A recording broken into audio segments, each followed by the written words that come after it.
আপনি কালো টাকার কথা বলছিলেন। এবারের বাজেটে আমরা শুনছি যে এখন পর্যন্ত যে আবাসন সহ কিছু খাতে বিনা প্রশ্নে কালো টাকা সাদা করার মানে অপ্রদর্শিত অর্থ বৈধ করার সুযোগ দেওয়া হতে পারে। এই বিষয়ে আপনার আসলে বক্তব্য কি, এই ধরনের সুযোগ দেওয়ার বিষয়ে? দেয়া হতে পারার কথা শুনছি, আবার এটাও শুনছি যে এটা থেকে নাকি সরকার সরে আসছে বিভিন্ন চাপের কারণে। খুবই একটা হঠকারী সিদ্ধান্ত হবে যদি সরকার এটাকে অ্যালাউ করে। আমাদের মধ্যে একটা ধারাবাহিকতা আছে, এই ধারাবাহিকতা হচ্ছে দুর্নীতি লুটপাটের ধারাবাহিকতা।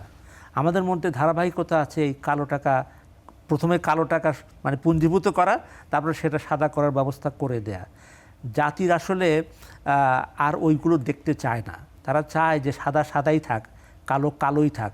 এর মাধ্যমে যে অনৈতিকতার একটা সুযোগ তৈরি হয় এবং এগুলোকে আরও উৎসাহিত করা হয়, এই দুষ্ট চক্র থেকে আমাদের বের হয়ে আসা দরকার। সেই কারণেই নতুন সরকার খুবই একটা ঝুঁকিপূর্ণ অবস্থায় দায়িত্ব পেয়েছে, সরকার তাদেরকে দায়িত্ব দিয়েছে, সেই আস্থাটা ধরে রেখে তাদেরকে অগ্রসর হতে হবে। আমরা দেখেছি যে বিগত শাসনামলে শেষের দিকে গত কয়েক বছরে যে সমস্ত দুর্নীতি চিত্রগুলো মানুষের সামনে ফুটে উঠল, এগুলোর সঙ্গে এই কালো টাকার সংযোগ ছিল। এই কালো টাকার জাতি দেখতে চায় না। এই কালো টাকাকে এই অবৈধভাবে, এটা বৈধভাবেই বলা হচ্ছে এখন আর কি, এই কালো টাকার মানে দৌরাত্ম্য আর জাতি দেখতে চায় না।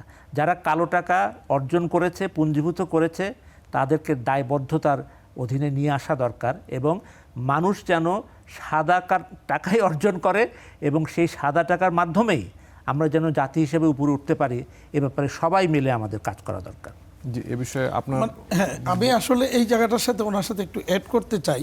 কালো টাকাকে সাদা করতে না দিয়ে কালো টাকাটাকে আইডেন্টিফাই করে সরকার সেটাকে জব্দ করা উচিত করে, মানে একটা যেটা মানে কাউন্টার একটা বক্তব্য তাদের মানে অনেকের আছে।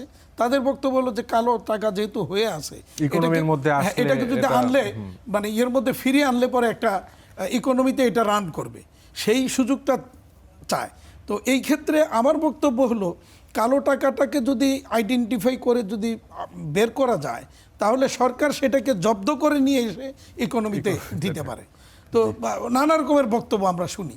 তো আসলে যারা ইকোনমিস্ট বা যারা এইগুলি নিয়ে ভাবেন, তারা আসলে এটাকে সবচেয়ে ভালো বলতে পারবেন। রাষ্ট্র পরিচালনা যারা করেন তারাও বলতে পারবেন যে কালো টাকা সাদা করতে দেওয়া উচিত নাকি উচিত না। এটা নিয়ে অনেক রকমের বক্তব্য আছে, পক্ষে বিপক্ষে মন্তব্য আছে। তো আমরা ব্যবসায়ীরা আসলে আমরা সবসময় সাদা চোখেই সব কিছু দেখার চেষ্টা করি।